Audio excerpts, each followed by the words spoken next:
Baik, kita lanjutkan dengan korelasi yang kedua. Korelasi yang pertama adalah P koefisien, korelasi yang kedua adalah Spearman atau korelasi Spearman. Ini dipakai untuk data yang bersifat ordinal. Rumusannya adalah dengan rho koefisien istilahnya ya. Rumusnya adalah 1 dikurangi 6 sigma I sama dengan 1 sampai dengan N, DI kuadrat dibagi dengan N, kalikan N kuadrat min 1. D itu adalah different atau beda atau ranking. Memang contoh kasus di sini adalah datanya sebenarnya ini adalah data yang bersifat rasio atau skala pengukurannya rasio, tetapi ini sebagai contoh saja. Kalau misalnya saja kita akan membuat data yang bersifat rasio ini menjadi sebuah data yang bersifat ordinal. IQ dengan melihat TV dalam setiap minggu itu adalah skala pengukurannya rasio ya. Oleh karena itu, skala pengukuran rasio ini kita akan mengubah menjadi skala pengukuran yang bersifat ordinal. Caranya bagaimana? Caranya adalah diurutkan ya, yang diurutkan ya. 110, 97, 99, kemudian 100, kemudian 86 dan seterusnya. Ini kan belum urut, belum urutannya tidak ada ya. Oleh karena itu kita urutkan ya, kita urutkan. 86 adalah yang paling kecil. Kemudian untuk hours of TV per week itu mengikuti pasangannya. Kalau 86 di sini 86, pasangannya 0 ya mengikuti. Kemudian terkecil kedua adalah 97. 97 pasangannya 20 yang mengikuti. Terkecil ketiga adalah 99. 99 kemudian di sini adalah pasangannya 28, 100. 100 ini ada dua, yaitu pasangannya 50 dan pasangannya 28. Ya.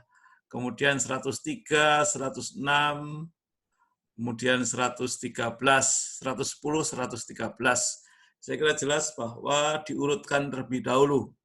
Yang diurutkan adalah yang salah satunya saja yang diurutkan. Jelas ya? Oke. Data ini sudah jelas. Sekarang kita akan melihat datanya di sini. Data yang tadi di sini menjadi ini ya, menjadi ini. Sekarang kita membuat ranking. Ranking tujuannya adalah untuk menjadikan data itu data yang bersifat ordinal. Ya, urutannya ranking 1, 2, 3 ya. Ketika ada data yang double mestinya adalah di sini 4 dan 5, maka diambil tengah-tengahnya menjadi 4,5 dan 4,5. Nanti kalau ada data yang triple atau kembar 3, ya akan dibuatkan rata-rata ya sama. Kemudian kalau tadi mestinya 4, 5, ini 6, 7, 8, 9, 10 sebetulnya, maka menjadi 9,5 dan 9,5. Kemudian bagaimana untuk ranking yang pasangannya? Ranking pasangannya juga akan di ranking ya, pasangannya akan di ranking. 0 itu adalah yang terkecil, itu adalah ranking 1. Kemudian ranking 2 adalah 7, ranking 2 itu adalah 7. Tetapi karena ada 2, angka 7-nya ada 2, maka ini akan menjadi ranking 2 dan 3 mestinya. Oleh karena itu menjadi ranking 2,5 dan 2,5 ya. 7 sekarang ranking keempat adalah 12, ranking kelima adalah 17, ranking keenam adalah 20, ranking ketujuh itu mestinya angka 28 ini. 28 ini ada 3, sekali lagi 28 ini ada 3, maka akan menjadi ranking 28 ini ada 3, maka akan menjadi ranking 8, karena 7, 8, 9 sebetulnya ya. Mestinya ranking 7, 8, 9 akan menjadi ranking 8 semuanya. Ya, saya kira sudah jelas di sini. Ranking 8, 7, 8, 9 akan menjadi ranking 8. Kemudian terakhir adalah ranking 10, nilainya adalah 50. Sehingga sekarang kita meniadakan data ini, ya. Data ini kita tiadakan, yang kita lihat adalah data rankingnya, ranking ini, ya. Ranking ini sebagai I, ini sebagai T, ya, misalnya seperti itu. Kemudian kita hitung perbedaannya. 1 dengan 1 bedanya adalah 0, 2 dengan 6 bedanya adalah 4, 3 dengan 8 bedanya adalah 5, 4,5 dengan 10 bedanya adalah 5,5, 4,5 dengan 8 bedanya 3,5, 6 dengan 8 bedanya 2, 7 dengan 2,5 bedanya 4,5, dan seterusnya.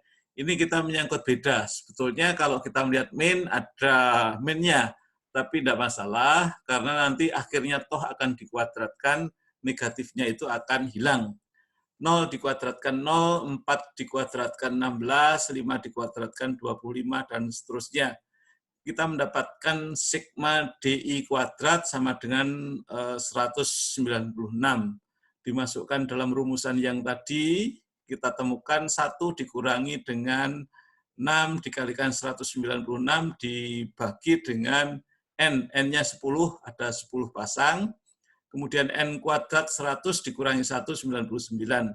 Oleh karena itu, rho-nya kita temukan adalah minus 0,188.